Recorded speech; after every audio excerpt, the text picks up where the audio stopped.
Соработка на дирекциите за заштита и спасување на секој од земјите од Западен Балкан, унапредување на трговската размена, како и забрзување на соработката меѓу земјите од Западен Балкан, за да се олесни и забрза процесот на европска интеграција. Тоа се дел од новите мерки кои денеска на состанокот Мал Шенген во Тирана ги договорија премиерите на Македонија и Албанија Зоран Заев и Еди Рама и председателите на Србија и Црнагора Александар Вучич и Мило Џукановиќ.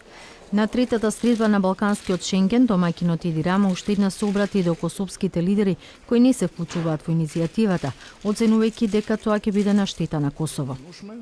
Ова повторувачко одбивање на косовските власти е несфатливо и штетно за самото Косово. Раните од минатото не се лекуваат со отров и киселина, туку со лекови, но секако оваа иницијатива ќе продолжи договорите ќе се спроведуваат.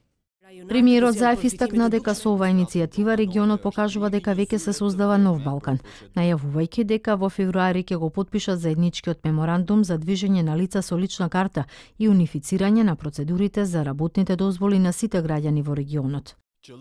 Оваа соработка која што ја отвораме може да биде дополнителен мотив за отстранување на нетрпението на нашите граѓани за побрзо членство во ЕУ. Таа европеизација можеме плюс да ја направиме и самите преку ваквата соработка. И црногорскиот председател Џукановиќ нагласи дека тој во овој диалог не препознава идеја за некоја друга унија која би била субституција за Европската унија.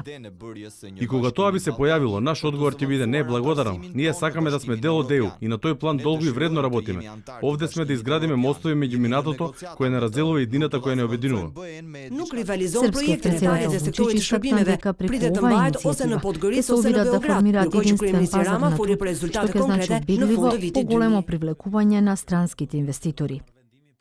Кога србите и македонците ќе сакаат да работат во Албанија, ќе треба да се евидентираат и потоа да имаат трајна работна дозвола за работа во Албанија. Истото ќе биде и со албанските и македонските работници во Србија. Тоа е од огромно значење. Следната средба на лидерите од Западен Балкан ќе се одржи во Белград во февруари.